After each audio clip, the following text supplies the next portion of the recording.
जन्मे इन बच्चों को परेशान और प्रताड़ित किया है। जंतर मंतर पर धरना दे रहे पहलवानों की लड़ाई अब सियासी हो चुकी है। पहलवानों के इस मंच को कुछ सियासी दल सियासी अखाड़ा बनाने में जुटे हैं। उन्होंने अपना इसे एंटी बीजेपी एजेंडा प्रमोट करने का मंच बना लिया है। इसी साल जनवरी में जब ये पहलवान पहली बार धरने पर बैठे, तब उन्होंने किसी सियासी पार्टी या नेता को इस मंच के पास फटकने नहीं दिया था। लेकिन इस बार मंच पर राजनीतिक दलों के नेताओं की भरमार है। शनिवार को भी नेताओं का जमावड़ा रहा। दिल्ली के मुख्यमंत्री अरविंद केजरीवाल आए, कांग्रेस महासचिव प्रियंका गांधी वाड्रा भी, हरियाणा से पार्टी के राज्यसभा सांसद दीपेंद्र सिंह हुड्डा को लेकर पहुंची। केजरीवाल और वाड्रा दोनों ने ही पहलवानों का साथ देने की बात तो कही, लेकिन बीजेपी सरकार पर निशाना साधने से नहीं चूके। बॉक्सर विजेंद्र सिंह भी इनके समर्थन में शनिवार को धरने पर बैठे। ऐसे में पहलवानों को ये भी डर सता रहा है कि इतना संवेदनशील मुद्दा कहीं सियासत की भेंट न चढ़ जाए, कहीं बड़ी सियासी लड़ाई में पहलवान प्यादा न साबित हो। इसकी चिंता हो रही है। टोक्यो ओलंपिक में ब्रॉन्ज मेडल जीतने वाले बजरंग पुनिया, ओलंपियन विनेश फोगाट और साक्षी मलिक ने सार्वजनिक रूप से इसके खिलाफ अपील की है। शनिवार को प्रेस कॉन्फ्रेंस में पुनिया ने कहा, कुछ लोग धरना स्थल पर आ रहे हैं और हमारे आंदोलन को भड़काऊ आंदोलन बताकर पेश करने की कोशिश कर रहे हैं। मैं ऐसे लोगों से अपील करता हूं कि इसे राजनीतिक रंग न दें। ये बार बार हम मेंशन कर रहे हैं, हम किसी पॉलिटिकल पार्टी को सपोर्ट नहीं करते।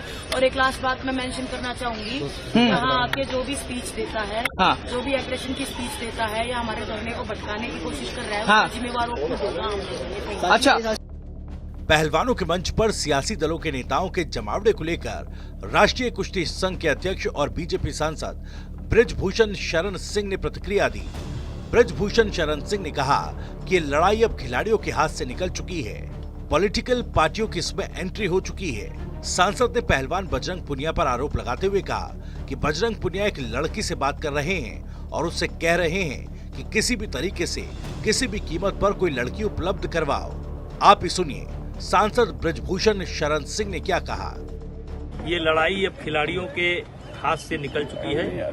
ये पॉलिटिकल पार्टियों का इसमें जो है प्रवेश हो चुका है और जिसके लक्षण मुझे कम से कम पहले दिन से दिखाई पड़ रहे थे और मैं देख रहा था कि ये धरना प्रदर्शन जो हो रहा है ये खिलाड़ियों की स्वयं की आवाज नहीं है, ये आवाज बनाई गई है, सिखाई गई है।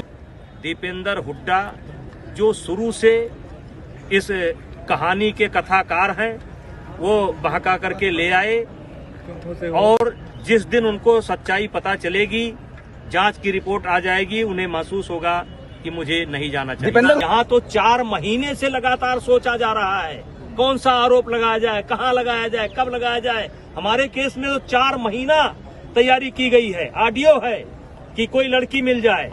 हम एक ऐसे आदमी हैं कि जो 2 घंटे की बात नहीं, 4 महीना उनको मौका दिया गया कि कोई आ जाए, कोई आ जाए, कोई आ जाए। मैं उसे फेस कर रहा हूँ। देखिए, ये भाजपा की लड़ाई नहीं है, ये आरोप मेरे ऊपर लगे हैं और मुझे ही इस आरोप से बाहर निकलना है और सजा होगी भी तो भाजपा को नहीं होगी, ब्रिजभूषण सिंह को होगी। इस केस को भाजपा पर मत लेकर के जाइए। कुश्ती संघ के अध्यक्ष के पद के नाते आरोप लगा है, सांसद के नाते नहीं। इधर पहलवानों के धरने को फोगाट बहनों के झगड़े से भी नुकसान हो रहा है।